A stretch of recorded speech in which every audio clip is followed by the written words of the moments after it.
किस्से कुछ कहानियां। अतुल विश्नोई की जुबानी, कुछ किस्से कुछ कहानी। कुछ किस्से कुछ कहानियां में मैं अतुल विश्नोई आपका फिर से स्वागत करता हूं। दोस्तों, हम लोग अपनी पिछली प्रस्तुति में सुन रहे थे कुसुम भट्ट जी की लिखी हुई कहानी सुरजू छोरा। हमने उसका पहला भाग आपको सुनाया था। पहले भाग के अंत में आपने सुना था कि पवित्रा अपने बेटे सुरजू को पहले दिन पाठशाला भेजने के लिए तैयार करती है और सुरजू अपने घर से पाठशाला जाने के लिए निकल पड़ता है। तो आइए उसके आगे कहानी सुनते हैं। पहाड़ी पर फिसलन थी। चीड़ के पेड़ों के बीच से टेढ़ी मेढ़ी पगडंडी पर वो मुदित मन से पहाड़ी उतर रहा था।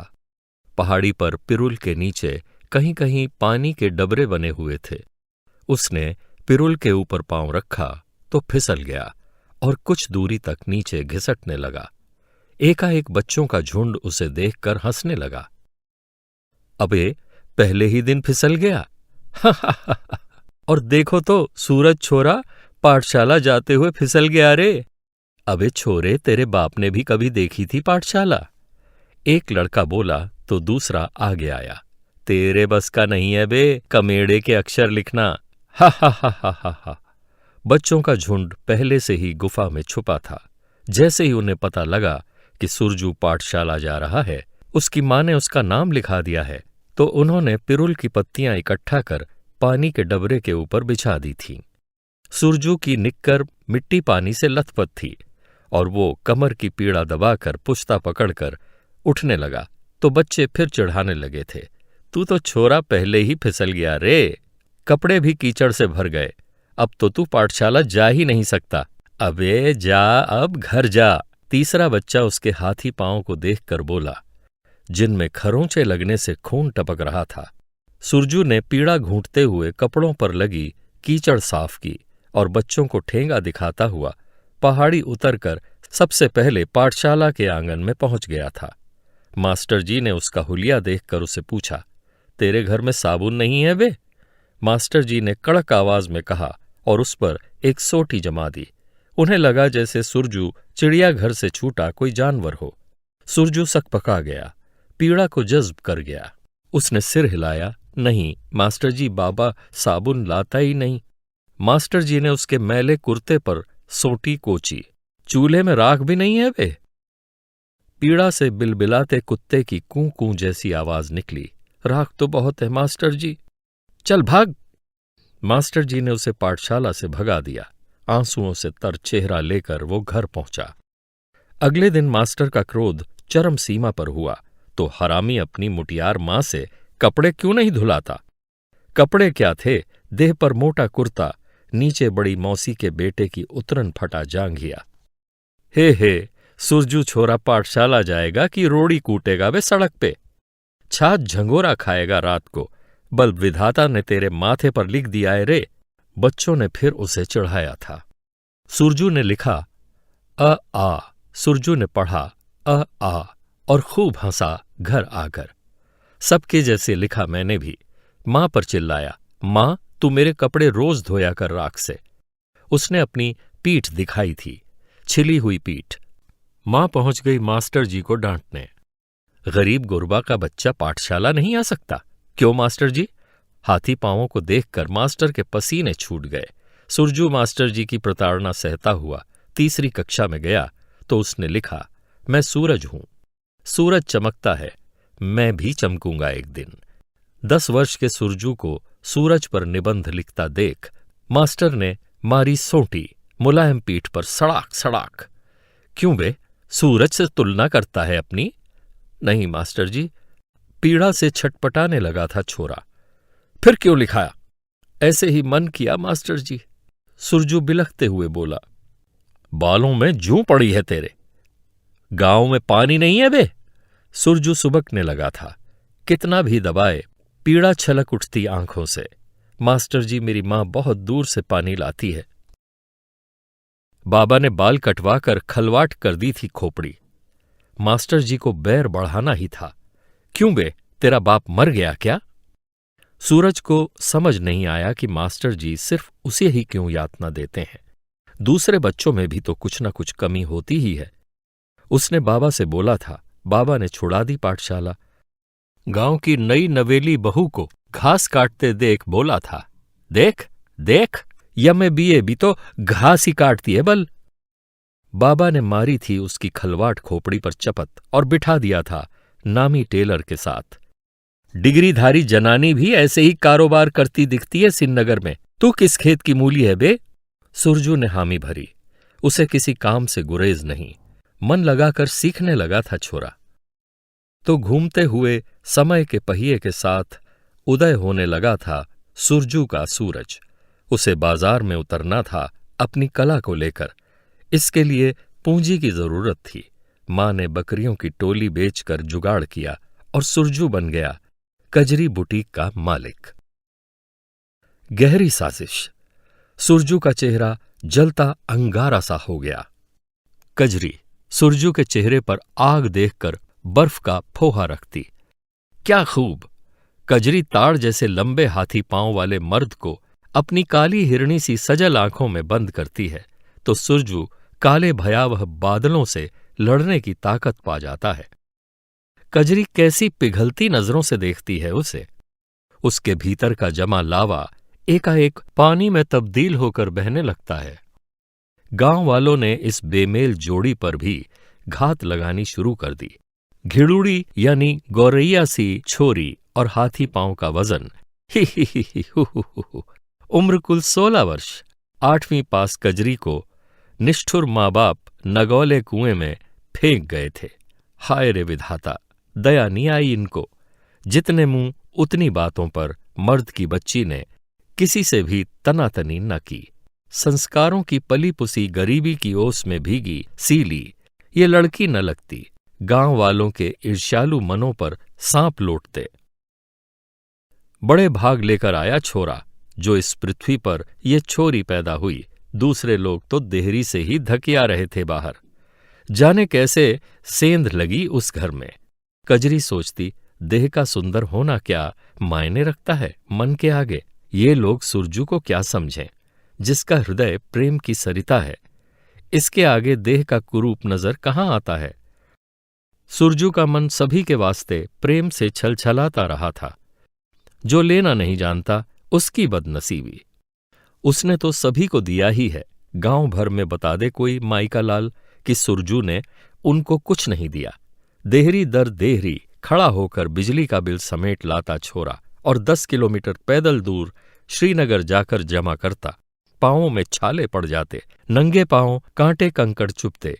गर्मी हो या सर्दी, बारिश की झड़ी हो तो भी 2 कोदो की रोटी और कुछ प्याज के टुकड़े साफे पर बांधे सुरजू की सेवा यात्रा शुरू होती तो अंधेरा होने पर ही गांव की सीमा में पहुंचता छोरा। गांव वालों ने कभी न सोचा कि छोरे के हाथ 1-2 रुपए का नोट ही थमा दें कि जा रे सुरजू, हमारी ओर से पकौड़ी खा लेना।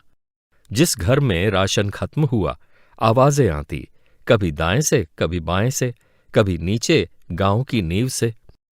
अकबका जाता छोरा, किसका काम पहले करे। सुरजू कहीं भी हो, किसी भी दशा में हो, उस देहरी पर हाजिर होना ही होता। गोया वो सिर झुकाकर नहीं कहता, क्या हुक्म है मेरे आका, पर सहज हंसी के टुकड़े को उछालता पूछता, क्या क्या लाना होगा लिस्ट बनाकर दे देना मामी। मामी ने थैला पकड़ाया, नीचे से फट गया है भांजे, अपनी माँ को बोलना मोटी सुई से सिल दे फटाफट। सिलवा लो मामी, जितना भी फटा पुराना हो पुरखों का भी। सुरजू की उन्मुक्त हंसी बरकरार मस्ती में चला जा रहा छोरा। अबे ठीक से सिलाई करना, कहीं चीनी चावल गिर गया तो। मामा पीछे से घुड़की देता। सुरजू किसी बात का भी बुरा नहीं मानता, उसे हक ही नहीं दिया। उसका स्वभाव ऐसा ही हुआ। बचपन से अथवा मजबूरी उसकी, गरीब गुरबा का बेटा, दिहाड़ी मजूरी करने वाला बाप। नानी को 100 रुपए विधवा पेंशन मिलती। माँ लोगों के खेत में खटती, तभी 4 बच्चों के पेट में अन्न के दाने पड़ते। पर तन पर चिथड़े ही रहते, जब तक कि देश में रहने वाले संबंधी अपने बच्चों की उतरन एहसान का लेबल लगाकर ना दे देते। गांव में बीमार हुआ कोई अचानक, कहाँ मर गया रे सुरजू छोरा? सुरजू लंबी ताड़ सी टांगों से लपक कर पहाड़ी उतरता, श्रीनगर से डॉक्टर अथवा दवाई लाता।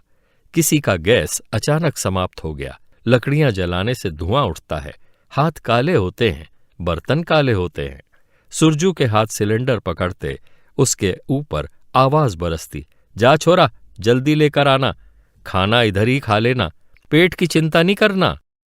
गर्मी की दोपहर, डुटियाल सा सुरजू पसीने से नहाया पीठ में ढोकर गैस सिलेंडर लाता। स्त्री चमकती आंखों से देखती, खाना लगा दूं सूरज? अंतड़ियों में भूख कुलबुला रही होती। शेर भर भात पलक झपकते ही चट कर जाता छोरा। हैरत से स्त्री की आंखें फटी रह जाती। डेगची खाली होने पर खीज उमड़ती, सोचती परिवार के लिए खाना कम पड़ेगा तो दोबारा बनाना पड़ेगा। शेर भर भात खाकर भी पेट नहीं भरा, छोरा थाली चाट रहा है, इसका मतलब अभी और चाहिए। करछुल से डेगची को ठन ठन बजाकर थोड़ा और देने का प्रयत्न करती हुई मजबूरी से तौलती भात। सुरजू की आंखों के आगे 20 रुपए का कड़क नोट फड़फड़ाता। माँ ने कहा था, मजदूरी मिलेगी तो चाय पत्ती गुड़ ले आना। वो बुझे मन से घर जाता, माँ की हथेली फैली देख किनारे से खिसक जाता। पवित्रा को उसकी आवाज सुनाई देती, मैंने भात खा लिया था माँ। पवित्रा संतुष्ट हो जाती, कम से कम 15-20 दिनों के अंतराल पर भात तो मिला। उसका मन भी भरने लगता। पवित्रा सोचती, सूरज न होता तो गांव वाले क्या करते। हंसी ठिठोली में कुछ शब्द गांव वालों के मुंह पर मार भी देती। अरे पत्थर दिल वालों, मेरे सूरज का एहसान नहीं मानते। इससे अच्छा होता वो अपने पिता के गांव में ही रहता। सबसे बेखबर सुरजू किसी का खेत जोतने के लिए हल बैल लेकर निकल पड़ता। उन खेतों में बैलों को वो कुछ देर हरी घास चरने देता। सुरजू का पेट भले ही खाली हो, पर वो बैलों का पेट खाली नहीं रख सकता, इसीलिए वो बैलों के द्वारा घास की चोरी को भी जायज मानता। शाम को गांव में सुरजू और उसके बैलों पर बुरी बुरी गालियों की बरसात होती, तो भी सुरजू मंद मंद मुस्कुराता। बेचारे अबोध पशु, इन्हें क्या पता तेरा मेरा। गाली देने वाली चिढ़कर कहती, तू तो अबोध नहीं है छोरा, हमारी घास वापस कर दे बस। सुरजू सहज भाव से कहता, ठीक है नानी, मैं तुम्हारे गोठ में 2 पोली घास डाल दूंगा, अब तो शांत हो जाओ। वो मस्त व्यस्त रहता, गोया एक यही भोग रहा हो जीवन का संपूर्ण ऐश्वर्य। बासी खाना खाते टूटी घाट पर फटे बिछौने में गहरी नींद लेता छोरा। लोग देख देख कर कुढ़ते, जिनकी जिंदगी में भरपूर होते हुए भी तमाम तरह के अभाव कुक्कुर मुत्ते से आए दिन उगते रहते। सुरजू को कोई रंजोगम नहीं, जिंदगी जैसी भी मिली उसे सहज रूप से स्वीकार्य है। एक सुबह वो हल लगा रहा था, उसे भूख लगी तो किनारे बैठकर साफा खोलने लगा था। 2 मोटी कोदो की रोटी और टमाटर धनिया की चटनी को मुंह अंधेरे ही बनाकर रख दी थी। उसने एक कौर तोड़कर मुंह में रखा ही था कि ऊपर से आवाज बम गोले सी उसके ऊपर गिरी, सुरजू रे, पिसान खत्म हो गया भांजे, घटवार ले जाने पड़ेंगे गेहूं, जल्दी ऊपर आजा भांजे। उसके गले में रोटी का टुकड़ा फंस गया था। जालिम औरत, एक तो कलेवा नहीं दिया, ऊपर से 4 कोस दूर भेज रही है, थू। उसने खकार कर थूका, गोया स्त्री के मुंह पर। फिर उसे याद आया कि अपने घर में भी कई दिन से आटा नहीं है। माँ ने कहा था, कभी भी किसी काम को ना मत कहना सूरज। उसने 4-5 किलो आटा मिलने की उम्मीद में बैलों का जुआ खोला और हल कंधे पर रख पुश्ते फलांगते हुए पहुंच गया। गेहूं की बोरी उसकी राह देख रही थी। चमकती धूप में पसीना पसीना होते हुए भी पीठ में बोरी बांधकर उतर पड़ा था नदी की ओर। पवित्रा सोचती, सुरजू न होता तो गांव वाले क्या करते, कोई उसके लाल का एहसान नहीं मानता। पत्थर दिल वाले गांव के लोग, अच्छा होता सुरजू अपने गांव ही रहता। देश से आने वाले सैलानियों के लिए वो एक ईमानदार कुली होता। शहरी बाशिंदे नई चमचमाती कारों में आते या कोई खटारा कार को घिसटते हुए वे सब अपनी रईसगिरी की अकड़ में उसे पूछते, क्या बे सुरजू, कुछ पिएगा? कोका कोला, लिम्का, फेंटा। पर्स खोलकर कड़कड़ाते नोट दुकानदार को पकड़ाते और ठंडी बोतलों को झपटते हुए अपने प्यासे गले को तर करते। बाद में उसकी सुध ली जाती। स्त्रियां कहती, पी ले छोरा, गला सूख गया होगा तेरा। वो असमंजस में होता। उसके लिए पहाड़ी के भीतर हुआ ठंडा मीठा अमृत तुल्य जल स्रोत ही पर्याप्त ठहरा। वो मन ही मन हंसता, तुम्हारी प्यास तो कभी न बुझनी हुई। भूल गए अपने दिन, पत्थर तोड़कर, हल लगाकर, गोबर ढोकर, भेड़ बकरियां चराकर, ककड़ी, फ्रूट, आम, नारंगी की चोरी कर अपने को समझ रहे हो टाटा बिरला की औलाद।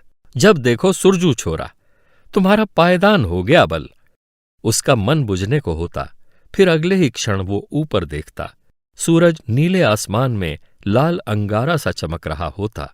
कभी तो अपने भी दिन आएंगे। कभी उसके थोड़ा देर से पहुंचने पर दूसरे घुड़ैत की पीठ पर सामान बांध लेते तो वो मनुहार करने लगता, हे भैजी, तुम भी ना अपने सुरजू छोरे के पेट पर लात मार रहे हो। वो खिलखिल हंसता, उसके साथ सारा बाजार हंसता, पेड़ हंसते, पहाड़ हंसता। हंसते हंसते वो धीरे से घुड़ैत को घुड़कता, जा बे आगे जा, अपने गांव का बोझा तो मैं ही ढोऊंगा। वो 4-5 नग गुब्बारे की तरह उठाकर पहाड़ी चढ़ने लगता। जब तक शहरी टीम अपने स्त्री बच्चों को नाश्ता कराते, सुरजू इन्हीं हाथी पांवों से आधा सामान ऊपर पहुंचा देता। उसे अपने हाथी पांव कभी बोझ नहीं लगे। कभी तनिक सी देर होने पर कोई उसे टोकता, बे सुरजू, तू तो नवाबी ठसक के साथ आ रहा है। यहां हमारे बच्चे भूख और थकान से बेहाल हुए जा रहे हैं। सुरजू टुकुर टुकुर ताकता, पर उसके होठों पर चुप्पी रहती। भीतर से वो मुखर रहता, इतनी ही जल्दी है तो इनकी औरतें अपना बोझ खुद क्यों नहीं ढोती? इन साहबों की औरतों के लिए पहाड़ी एवरेस्ट की चोटी बन जाती है। बड़ी आई मेम साहब, भूल गई उन दिनों को जब दूसरे गांव से घास लकड़ी चोरी से काटकर सिर पर पहाड़ सा बोझा ढोकर लाती थी। एक ठहरा सुरजू छोरा फोकट का। सुरजू के भीतर राख में दबी चिंगारी जलने लगती। सुरजू तो इनका तबेला हो गया बल, जब चाह बजाने लगे। विचारों की आंधी इतनी तेजी से आती कि सुरजू का कुली उड़ने लगता और उड़ते उड़ते गायब हो जाता। अब सिर्फ सूरज होता, अग्निपिंड सा धधकता। वो इन्हीं साहबों के बरक्स रूबरू होता। उसके पास चमचमाती गाड़ी होती। उसकी आंखों पर धूप का चश्मा होता, होठों पर सिगरेट। वो पर्स खोलकर कड़कड़े नोट उछालता, किसी को गरियाता, किसी का मजाक उड़ाता। लोग याचना भरी दृष्टि से उसके पास आते। वो और अकड़ने लगता। वो सिर्फ सूरज होता, जिसकी चमक से लोगों के पसीने छूटने लगते। प्रश्न अनेक, उत्तर एक। कल्पना करने में क्या जाता है बे सुरजू? सांप की तरह एक दिन उसे भी अपनी केंचुल छोड़ देनी है। जाने कहां से विचार आते और उसे मस्त कर देते। अभी आप सुन रहे थे सुरजू छोरा कहानी का दूसरा भाग। अगला भाग लेकर हम जल्द ही उपस्थित होंगे। दोस्तों, यदि आपने कुछ किस्से कुछ कहानियां चैनल को अभी तक सब्सक्राइब नहीं किया है तो मेरी आपसे गुजारिश है, कृपया इसे शीघ्र सब्सक्राइब कर लें। और हां, कहानी सुनने के बाद अपनी टिप्पणी या सुझाव देना ना भूलें। आपकी टिप्पणी और सुझाव हमारे लिए बहुत महत्वपूर्ण है। धन्यवाद। कुछ किस्से कुछ कहानियां, अतुल विश्नोई की जुबानी। कुछ किस्से कुछ कहानी।